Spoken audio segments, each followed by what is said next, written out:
All right, hello, happy Tuesday, happy April 21st. I don't know if you could if you could hear in my background, but it's raining. It's raining over here in California. So I have my flight, and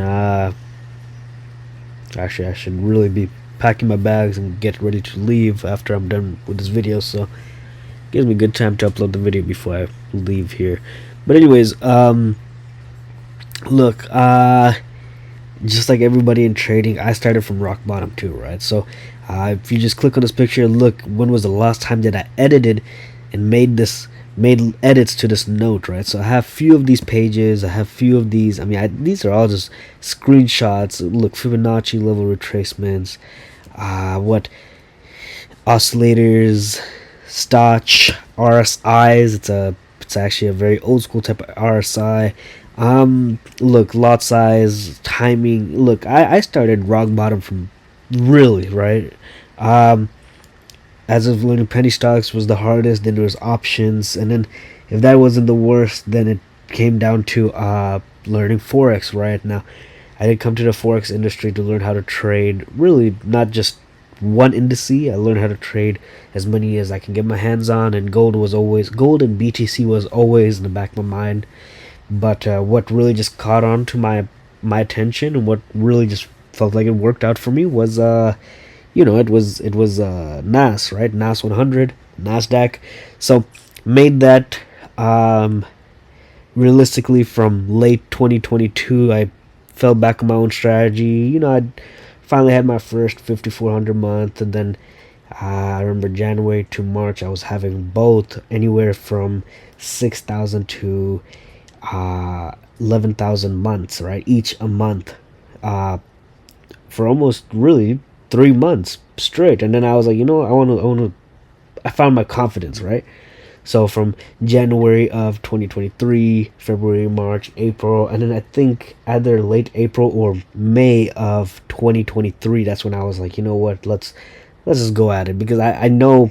And that's when I actually got a little bit more research and found out, exactly what strategy, what was working out so well for me wasn't just a strategy that I had discovered. It was a known strategy. It was a very old school strategy. I just, like you guys, look at mentors, look at people online saying levels. That's exactly how I started off and learning about levels. But the thing is, or about support and resistance, but it's not just a magical level. It's not just a zone here and there, right? Like every piece of shit guru says online. But that's exactly how we all started, and that's just the harsh truth. We all started from being scammed. We were nothing but a source of income for somebody else, right? So if you want to join a genuine server, if you want to be in a place where we actually do teach people, right?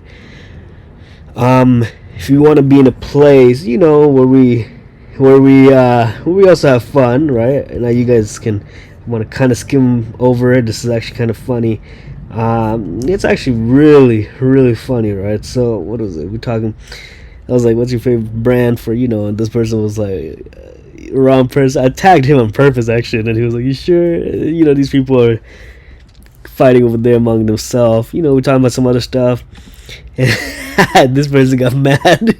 What did I even ask him? I really don't remember what I tagged him in. I was like, people was talking about some dumb stuff, and then it's not always about trading. I have to be brutally honest, and this is not really something I ever want to just show online, but it is fun, right? So I was like, are jeans comfy for girls, right? Now I don't really recall me tagging this guy, and I was like, when they sit, just completely just people being people, just put it like that. It's not always about trading. It's always about, and we have humor, right? It's fun when you're in it. It's fun. We got a lot of people engaged, and he was like, "Yeah, I was getting the wrong person." As soon as I saw that, I looked back at who I tagged. I was like, "Oh shit!" So it's oh man, that was funny. That was a little too funny. I laughed hard on that, but still, if you want to learn from somebody who's who has the experience, believe it or not, May, actually, the end of May, from May 27th, it's gonna mark my official 9 years and 6 months in the trading. in the trading space, from trading, from being in this industry, right? So trading as a whole, from penny stocks to options, even traditional. I did fall back a little bit on traditional investments. um, Kind of funny, I got a scammer email this morning talking about how my Robinhood account, there's no money in it, and yeah, there's like 100 whatever. I don't really know the password to it now. It's like $100 in that account, or $96, I don't know. And I was just thinking this morning after my appointments, and I was on the road this whole morning since almost midnight, and I was like, just thinking about penny stocks and options, and when I used to buy traditional stocks, I was like, wow, I really did come a long way. Never ever saw this coming. Really, never ever saw any of this coming. But really, you don't really have to join both. If join a Discord. It's just, we love spamming memes. If you're gonna grow with people, if you're gonna grow just as an individual, it's truly about the people that you're with, right? So, really like the people that I'm with. These are actually people that we get along with, regardless of interest, regardless of political party or interest, regardless of favorite foods, regardless of who likes Trump or who doesn't, because that's life. There's a lot more to life. Now, if I moved to certain cities, or I went on vacations to certain cities where people are like, "You don't like Trump? We can never be best friends. We can't even talk to each other." Well, here's the thing, motherfucker. I'm not even trying to defend the guy, but when you kind of think on some things, even working for NYSE or working for the bank, and I can say this any day and every day, you work behind the scenes, and I'm gonna be brutally honest. Not everybody hates the guy. People with money don't hate the guy. People who have extreme abilities to move the markets, or I mean, that's very rough way of saying that, to be honest, but people who actually have the ability to do shit with their financials, with their money, for the sake of economy, for the sake of people, for the better health of the economy in general, you're gonna be like, damn, Trump really was or at least at times you can justify some of his things with him being a team player, right? So, but I mean, the same thing. I know a lot of people over here watching this type of video, they were even younger when Obama was president. Obama, though somehow he left a great legacy, he was a really piece of shit president. He increased the natural consumers' expenses, day-to-day living expenses, because of what he did in Afghanistan and for his Middle East war. He spent almost, I mean, now Trump has far exceeded how much Obama has spent money in the Middle East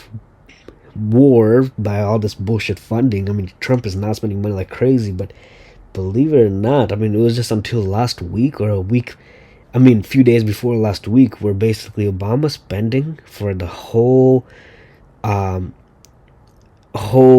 war, and it was a single-sided war in Afghanistan, which we were doing so well. He put so much money. It was just a dump money, man. He dumped so much fucking money just in one term. That was almost compared to, well, this is why this whole last week, if whoever watched world news, CNN and everybody was talking about how much Trump's war is equivalent to Obama. And a lot of people are now reflecting back on Obama. They're like, well, Obama fucked up, but Trump now somehow did even worse, which, not surprising, but God, it just sucks, right? So Obama was a piece of shit president financially. I mean, Obama was pretty bad. Trump worse. It's all here and there, right? Now, if you go on Instagram, this is where I love to post certain bits of my life, brag. Crazy enough, I'm following, like, spam following every trader I can see. If there's anything related to a chart or trading content, I'm like clicking, spamming the follow button. And it's funny enough, a lot of people and I can see who follows who, right? Because it says when you go on a certain account, this user follows this and that. It shows that you guys follow people who literally say, "I'm not profitable. Oh my god, I just got a new eval. Yes, I made like $6 on my 50K funded. Oh my god, I'm on the route to a payout." So, you're only capable of growing given your environment, given your nature, given what you follow, given genuinely what you believe. So, with that being said, made this trading in my car, right? It was roughly 6:14, 6:13, something like that, and I just immediately just pulled off to get the gas station off the closest exit. Looked at the chart, filled in my gas, was waiting over there. I waited at the gas station probably like half an hour, to be honest. I had time for my appointment anyways. Literally, right? Me, this was my trading desk, by the way, in my car, right? Over here, look at all gas stations. Had police too, and market opening, which was just fucking. I mean, you could see I said appointment, but I'm just kind of covered up like that. So we don't have nothing else. Okay, sweet.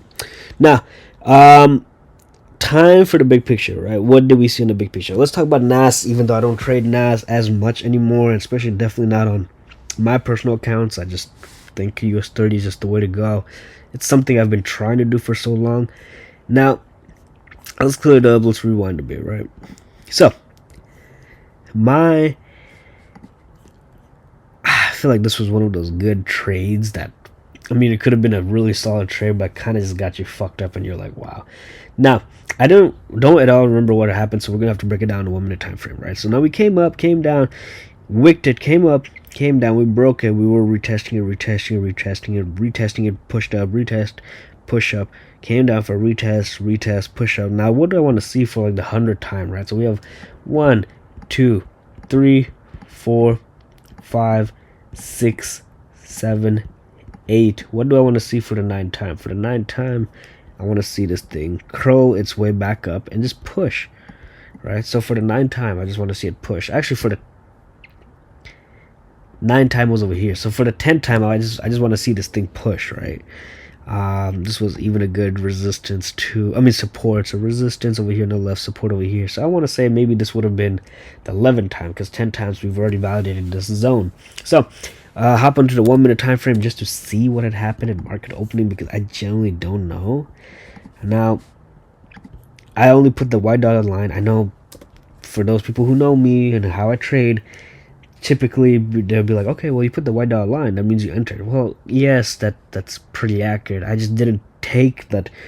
I didn't take this trade because one of the two things. First of all, my mind was fully on NAS. Secondly, I saw one of my friends' message was like, I entered NAS long right now. So that's where I put the dotted line, where I generally felt like as soon as he said that message, as soon as I read it, I just went on NAS and just put my lines over there and just saved my chart.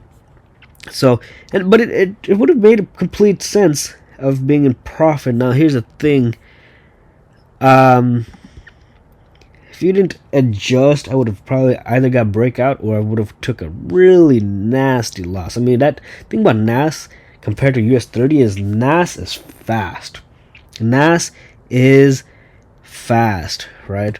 So, okay. So,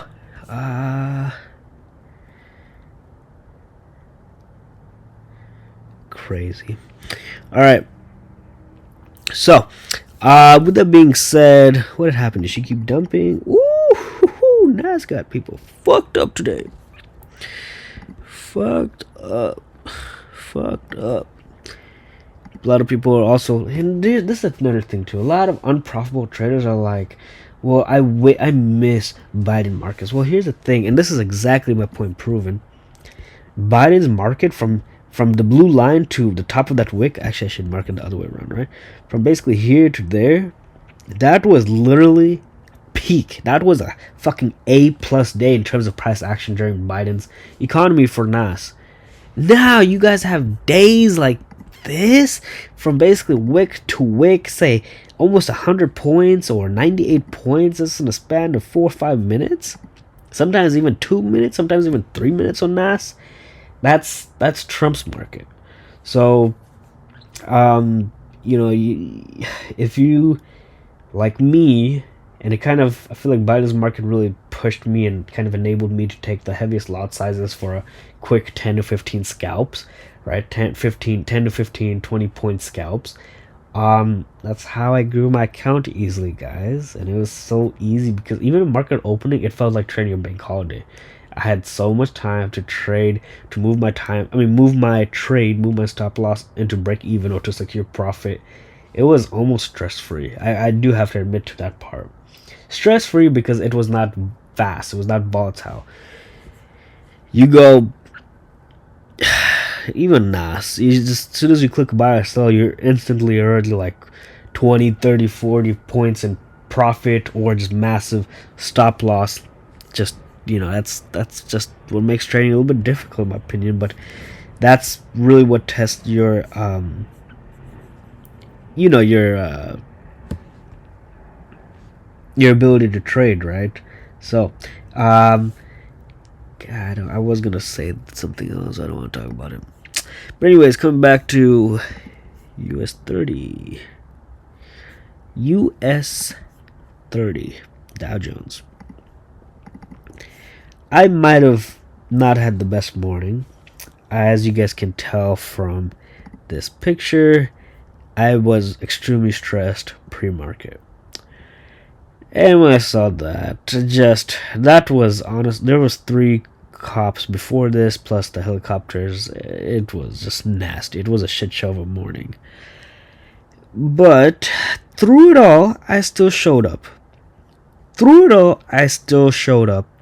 I made my money, and as you can tell from the text message on the right. Oh shit! I'm gonna be here. My brother just got a bottle, right? So, bottle of my favorite tequila. So we're gonna be drinking, gonna be enjoying before he drops me off to the airport. Now, this is why you don't puss out. If you don't know how to trade, or if you're not sure, that's okay. But you don't puss out. But you do, and only, trade what you can. Trade what you believe in. Don't second guess. I mean, second guessing is always going to hurt. It's always going to be a scary thought. It's like a demon on your shoulder, but a scary thought behind your mind, or in the back of your mind. Always like the demon lingering. I get it. I'm still there myself. But kind of show you guys what I was thinking, right? So it came up, came down, came up, came down, came up, came down, came up, came down. And I wanted to basically see it hold right here for resistance. I wanted to see it hold here, and I just wanted to see it basically crush. I kind of wanted to see it crush this area, dude. Right? I wanted to see it crush this area. Kind of was some bullshit. Waiting for market opening. Pre-market, she really didn't move anywhere. That was just the brutal truth. Could never really consider to take a buy from down here, just because I was like, what if, you just have to take the situation and take it and trade it and manage it just the way and the only way that you think can happen. That's what allows me to be profitable. Now, I wanted to basically see a short over here. I wanted to see a retest. I thought we could get it, dude. I really thought we could get it. Market opening, what she did, she just tanked. And I was like, is my TP gonna hold support? I was like, no. Then I was looking over here to the left. I'm like, wait. And I saw this. By then it had already been like halfway up, and I'm like, I'm not chasing. But then she came back down, and I was like, we're gonna push. It's gonna be a really massive bullish day. What I was expecting for Monday, what I was expecting it to happen yesterday, is gonna happen right here, because yesterday was a fucking piece of shit. So actually both days were extremely bullish, so tomorrow should be bearish. But I got in right here. Now, funny enough, I was thinking we could retest it and we could go back up, because there's just no way. If you study that type of setup, that is not a bearish setup. No point now that she would hold resistance here just to come back down, right? Because we've basically been doing this. We already broke it, came down, came up, came down, came up, came down, and now it just seems like we want to retest this just to push it up.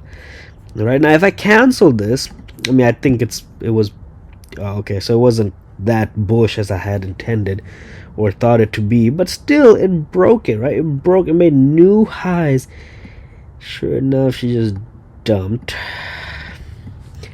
But you see my point, right? So let me just delete some of these things just to show you guys again. I took that long because, one, it had already occurred in market opening. Secondly, we at the time did not. This second candle right here, that candle right here, that's 6:45. That's 15 minutes post market.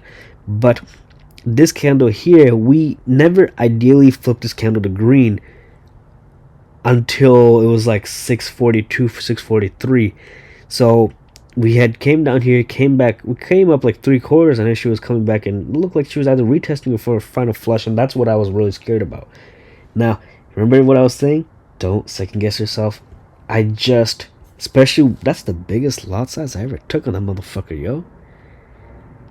But I kid you not, it was like a 2-minute trade. I wasn't drawdown for 5 points. I just remember I saw negative 400 something in drawdown. You know, it's really just a shitty moment to be in, man. When you're driving to this, and when you're in drawdown, and when you're scared of getting fucked up, it's like today is already gonna be a hard day to just mentally digest. It's like, you know, but it panned out. It was a calculated move regardless, but I'm probably just saying all this just because it panned out in my favor, and I'm not here to try to act like a smart ass. I'm here to be truthful. I'm here to be honest. I'm here to be humble, because that's what trading's all about. I feel like that's what everything in life is always about: being realistic, and you walk the talk, talk the walk, whatever it's called. So, look, let's go on to YouTube. View the channel. Have 121 subscribers. And after this video, 99 videos. I did take some videos down. We did have like 106, something like that. But then I made some videos private. So, man, I love you guys. I really do. 121 subscribers. Honestly, kind of thinking I should be doing a giveaway sometime soon. So comment in the comments what you guys want. Should I give a eval on a live stream? Honestly, I feel like even though I don't support evals, I do feel like it's a safer bet. I kind of have come. I'm a pretty relaxed and chill person at the end of it, right? I do feel like for people, especially during this presidency, I do feel like evals are the way to go, because at the end of the day, you're only losing $50 compared to basically losing, 100,000, 150,000, 300,000, 500,000, 600,000. You could lose all that when you're trading live, and that's just the brutal truth, regardless of how much in denial I just have been. So I think doing an eval on a giveaway on a live stream would actually be fun. Really, really fun. No favorites. Just, going on putting everybody's name on a random slot and just giving it away. I really think that could be fun. But anyways, you guys drop the honest suggestions in the comments of this YouTube video. Please drop a like. Please, show some love. I'm here to teach you guys. I'm here to guide you guys. And, you have questions, click this Discord link. Join us, man. But here's the thing, and just the honest truth. You will have to apply, like a little application to actually join here. And then, I can see who gets accepted, who doesn't, right? We have the manual verification. But it does look like everybody in here is joining by the YouTube. So, which is nice, which is great. So it just gets rid of the bots. It's nice. This guy though might be a little scammer. Anyways, guys, peace, love, and cheers. Happy trading. Thank you.